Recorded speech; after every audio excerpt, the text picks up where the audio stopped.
جو جب defence minister تھا اور فورن منسٹر تھا دبئی سے تنخواہ لے رہا تھا. یہ کبھی سنا ہے کہ دبئی کی کمپنی سے ایک ملک کا فورن منسٹر اور ڈیفنس منسٹر تنخواہ لے؟ اور اس کے بعد وہ بچ بھی جاتا ہے, اس کو کچھ ہوتا بھی نہیں ہے. اور وہ کیونکہ طاقتور حلقوں میں اس کے دوستیاں تھیں, جب وہ الیکشن ہار رہا تھا 2018 میں تو ایک ٹیلی فون کیا, باجوہ صاحب مجھے بچا لو میں ہار رہا ہوں. اور باجوہ صاحب سپر کنگ نے کہا فکر نہ کرو تم جیت جاؤ گے, اور اگلے دن وہ جیت جاتا ہے. تو وہ جس طرح ہمیشہ عورتوں کے خلاف زبان استعمال کرتا ہے, اس نے پھر سے کی. ڈاکٹر زرکا نے, سینیٹر ڈاکٹر زرکا نے جواب دیا, ان کی 2 کلینکس وہ بند کر دی. یعنی اس سطح پہ کون کرتا ہے؟ ہماری ڈاکٹر سیما ایم پی اے کراچی کی, ان کے گھر پہنچ کے ان کی کلینک اس کو بند کر دیا. ہماری سمابیہ ایکس ایم پی, اس کے گھر کے اوپر پولیس پہنچ گئی. یعنی یہ کبھی ہوا ہے کیا؟ یہ کوئی دہشت گرد ہیں, یہ کوئی کسی انتشار میں ہیں, یہ انہوں نے کیا ہے؟ تو ایسے ہے کہ آپ تحریک انصاف کے آپ کوئی ممبر ہی ہوں, سپورٹر ہی ہوں, یہی کافی ہے. آپ کی بزنس بھی بند ہو جائے گی, آپ کو جیلوں میں بھی ڈال دیں گے, جھوٹے پرچے بھی ہو جائیں گے. یعنی صرف اب کوئی ضرورت نہیں ہے آپ کو کہ آپ نے کوئی جرم کرنا ہے. اس ملک میں اب جرم ہو گیا ہے تحریک انصاف کا ممبر ہونا, سپورٹر ہونا. کوئی اگر بزنس والا بھی کوئی سپورٹ کرتا ہے اس کے پیچھے بھی پڑ جاتے ہیں. آپ یہ سوچیں کہ شوکت خانم, اب شوکت خانم ساری قوم جانتی ہے کہ ملک کا سب سے بڑا خیراتی ادارہ ہے. ان کے ہر روز نوٹس آ جاتا ہے کہ جی فلانی ڈاکیومنٹ دکھائیں اور یہ ڈاکیومنٹ دکھائیں, جی وہ بتائیں کہ جناب کس نے ڈونیشنز دی تھی آپ کو. یعنی ایک یہ نہیں دیکھ رہے کہ اس سے نقصان کس کو ہو رہا ہے. کوئی فکر نہیں ہے کہ ملک کو کیا نقصان ہوگا. جو انہوں نے کیسز میرے اوپر اٹھائے ہوئے ہیں ذرا وہ سن لیں. سب سے اب جو قوم کے سامنے, کیونکہ الحق ہے, میرا ایمان ہے, ایمان ہی ہے, تو میں یہ سارے ایک طرف کھڑے ہو گئے ہیں, اسٹیبلشمنٹ ساتھ کھڑی ہو گئی ہے, اکیلا ان کا مقابلہ کر رہا ہوں. صرف توحید پہ, لا الہ الا اللہ پہ, ایمان اللہ پہ ہے. اور جس طرح اللہ ہر ان کی جو بھی کوشش کرتے ہیں خود ہی سچ سامنے آ جاتا ہے. جو انہوں نے میرے اوپر القادر کا کیس کیا, اب القادر کا کیس کیا تھا کہ عمران خان نے جو القادر یونیورسٹی بنائی ہے, جدھر مکمل طور پہ مستحق گھروں سے وہ بچے جو کہ جن کے ماں باپ اعلیٰ تعلیم نہیں افورڈ کر سکتے, وہ سب پڑھ رہے ہیں مفت.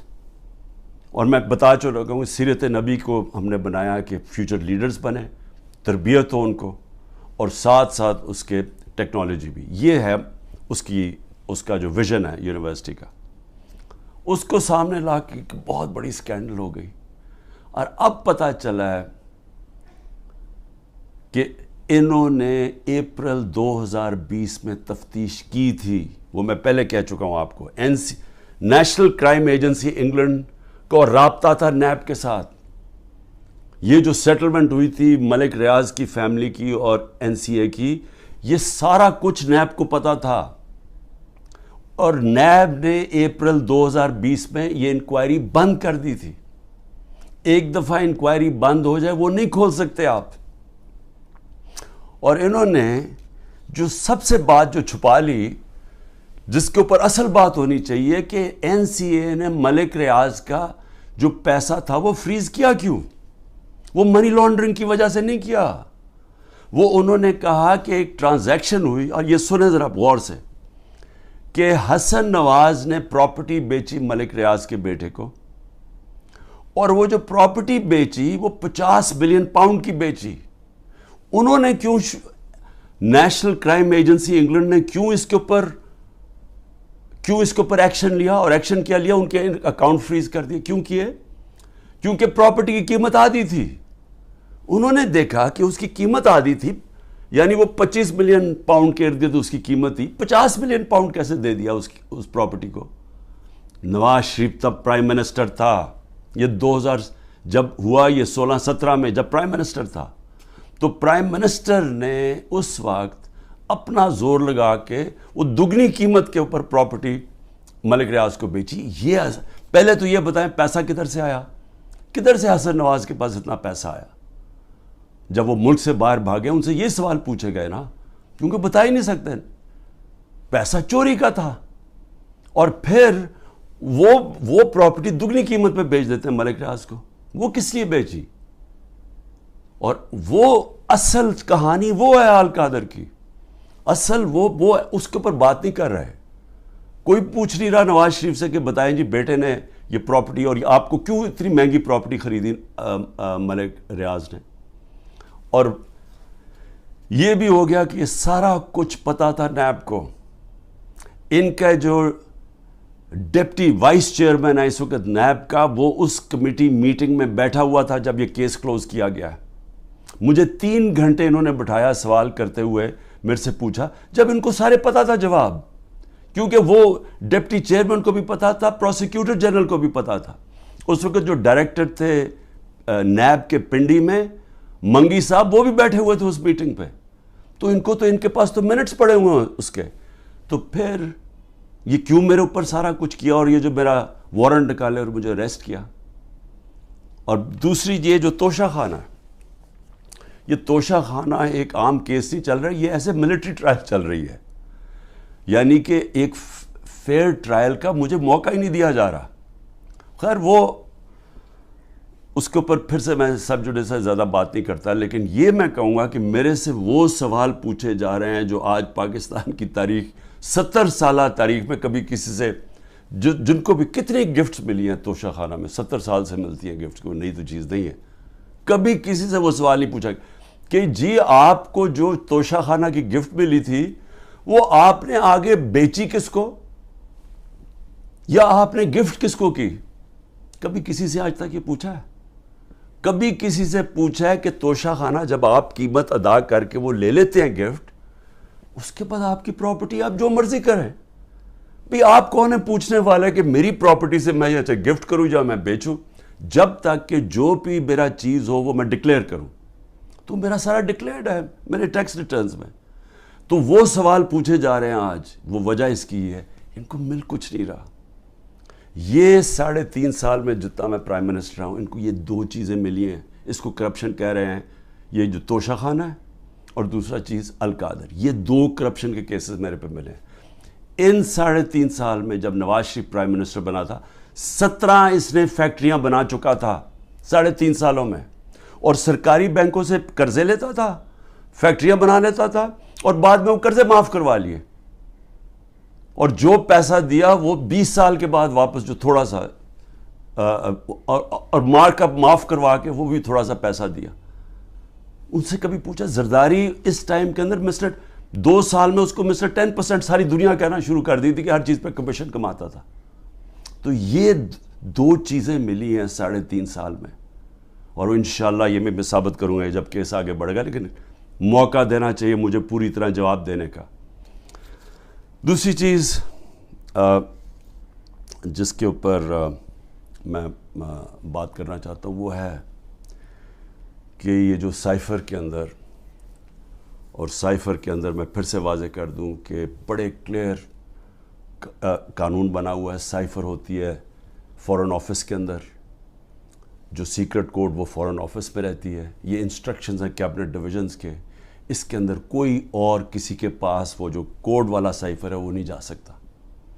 اور جو میرے پاس آیا تھا وہ مجھے پھر سے بلایا، بڑا اچھا ہے، ایف آئی آر کے سامنے پھر پیش ہوں گا. لیکن جو مجھے کہتے ہیں کہ آپ نے وہ جو سائفر کے اندر چیز لکھی ہوئی تھی وہ پبلک کر دی.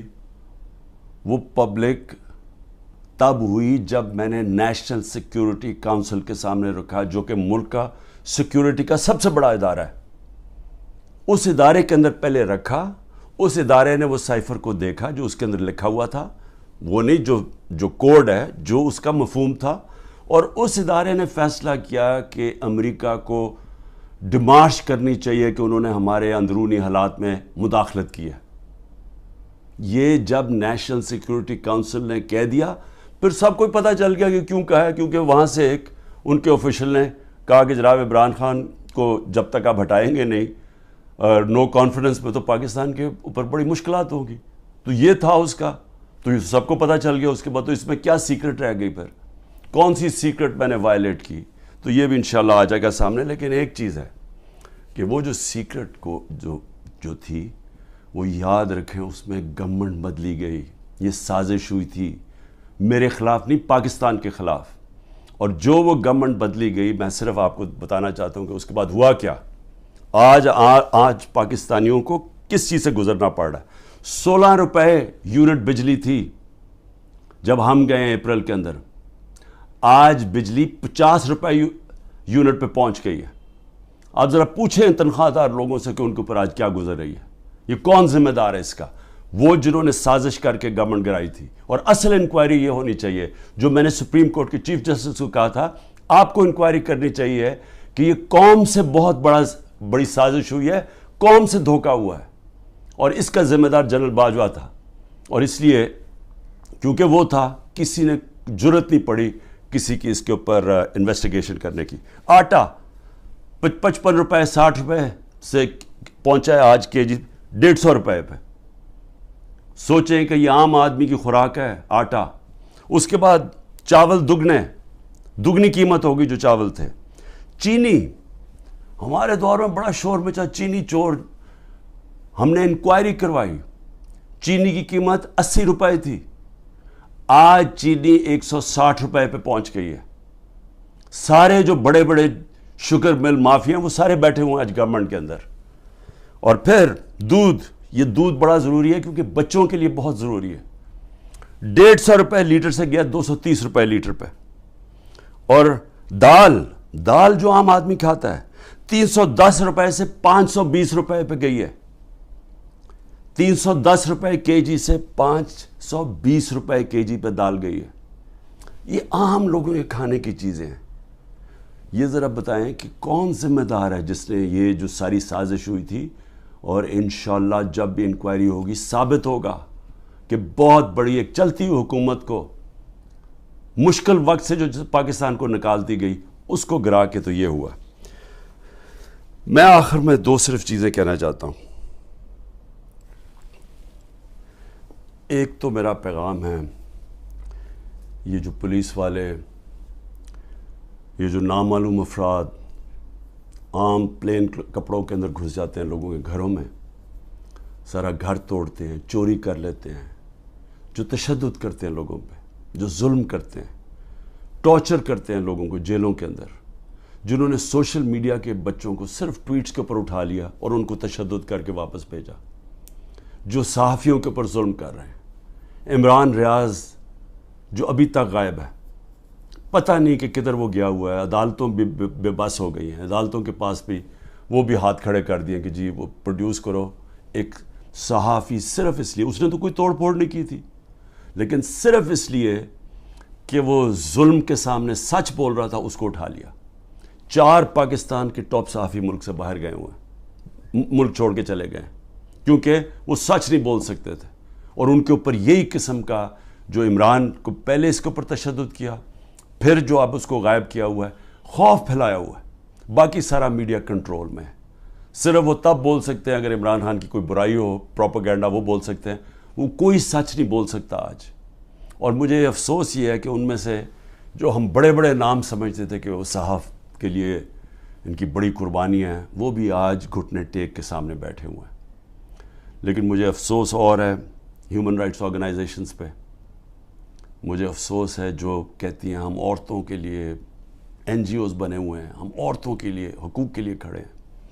یہ واحد پارٹی ہے پاکستان کی تاریخ میں جس نے پہلی دفعہ خواتین کو پولیٹکس میں لے کے آئیں. انہوں نے شرکت کرنی شروع کی، جلسوں کے اندر عورتیں آئیں، فیملیز آئیں. یہ پہلی دفعہ ہوا ہے ہمارے ملک میں.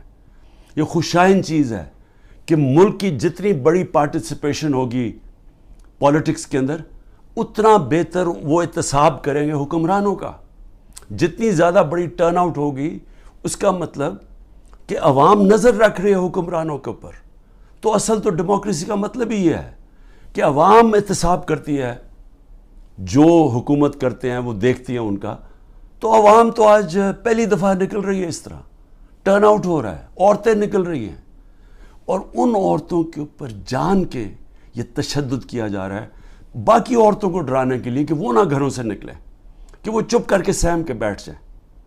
تو کدھر گئی ہیں ہیومن رائٹس جو عورتوں کو ریپرزینٹ کرتی تھیں؟ کدھر ہیں وہ عورتیں؟ کیوں نہیں بول رہی کہ یہ جو ظلم ہو رہا ہے ان عورتوں کے اوپر؟ وہ بیچاری صنم اور طیبہ، وہ تو تحریک انصاف میں ان کا کوئی عہدہ نہیں ہے، ان کو جیلوں میں ڈالا ہوا ہے۔ وہ صنم کے خامد آیا، اس کو پکڑ کے لے گئے، اب ان کا گھر میں بچہ ہے، وہ کیا کرے گا؟ دونوں کو پکڑ کے لے گئے۔ عمر چیمہ، اس کی بیوی، میں پھر سے کہتا ہوں وہ کینسر کی سفرر ہے، کینسر کی سے اس کو پکڑ کے جیل میں ڈال دیا، صرف اور صرف دہشت پھیلانے کے لیے کہ عورتیں گھروں سے نہ نکلیں۔ اور پھر سے کہ نہ یہاں بول رہی ہیں نہ باہر، بڑی فکر ہے افغانستان کی عورتوں کی، بہت فکر ہے، اور ہے ٹھیک ہے کہ اسکولوں میں سب سے زیادہ ملک کی بہتری ہوتی ہے جب عورتیں پڑھی لکھی ہوتی ہیں، اور پاکستان میں تو خاص طور پہ جب آپ کی آبادی تیزی سے بڑھ رہی ہو تو اس کو روکتا ہی ہے کہ پڑھی لکھی، جب آپ کی بچیاں پڑھی لکھی ہوتی ہیں، عورتیں پڑھی لکھی ہوتی ہیں۔ لیکن کیوں فکر نہیں ہے کہ یہ پاکستان کی عورتوں سے کیا ہو رہا ہے؟ تو ایک تو یہ ہے۔ میں آخر میں صرف یہ کہنا چاہتا تھا کہ جو مرضی آپ کر لیں، یہ آپ جو سب کچھ کر رہے ہیں، یہ جو سارا دہشت پھیلائی ہوئی ہے اور لوگوں کو جیلوں میں ڈالا ہوا ہے اور گھروں میں یہ توڑ پھوڑ کر رہے ہیں، یہ آج میرا دن یاد رکھ لیں، جب بھی الیکشن ہوگا آپ تحریک انصاف کو روک ہی نہیں سکتے، کیونکہ آپ لوگ اگر سہم بھی گئے نا، دلوں کے اندر ان جو فیصلے اور ذہنوں میں کر بیٹھے ہیں وہ اس سے نہیں پیچھے ہٹنے لگے۔ جب ایک آبادی ایک طرف آ کے کھڑی ہو جاتی ہے، قوم کھڑی ہو جاتی ہے، کوئی دنیا کی پاور اس کو روک نہیں سکتی۔ یہ صرف عارضی طور پہ آپ تھوڑی دیر لوگوں کو سہم جائیں گے، ڈر جائیں گے۔ میں چیلنج کرتا ہوں کہ جب بھی الیکشن ہوں گے آپ ڈیلے بھی کر دیں، ابھی ڈرے ہوئے ہیں کہ جی ابھی نہ کرو الیکشن، آپ اگلے مارچ کر دیں۔ میں آپ کو چیلنج کرتا ہوں کہ تحریک انصاف سویپ کرے گی الیکشن انشاءاللہ۔ مجھے جیل میں ڈال دیں، ڈسکوالیفائی کر دیں، جیتنا تحریک انصاف نے، کیونکہ قوم فیصلہ کر بیٹھی ہے۔ اور یہ جتنے آپ حربے استعمال کر رہے ہیں، آپ تحریک انصاف کا ووٹ بینک اور بڑھتا جا رہا ہے۔ لوگ بیوقوف تو نہیں ہیں، قوم تو دیکھ رہی ہے کیا ہو رہا ہے، اور قوم کے اندر غصہ ہے۔ ایک معاشی طور پہ ان کا قتل کر دیا ہے، ایک مہنگائی ان کو لے بیٹھی ہے، ایک یہ 30 سال سے وہ شکلیں دیکھ رہی ہیں جو ملک کو لوٹ کے پیسہ باہر ان کا پڑا ہوا ہے، اور پھر ان کے اوپر خوف طاری کیا ہوا ہے کہ جناب ہم آپ مایوسی پھیلائی ہوئی ہے کہ تحریک انصاف جیت نہیں سکتی، عمران خان کے اوپر کانٹا مارا ہوا ہے۔ کانٹا صرف عوام کسی کے اوپر مارتی ہے، اور کوئی بھی انشاءاللہ جب بھی الیکشن ہوگا، کوئی بھی جب عوام کی رائے طے کر لیتی ہے، فیصلہ کر لیتی ہے عوام، آج تک دنیا کی تاریخ میں عوام کے خلاف کوئی نہیں جیتا۔ پاکستان زندہ باد۔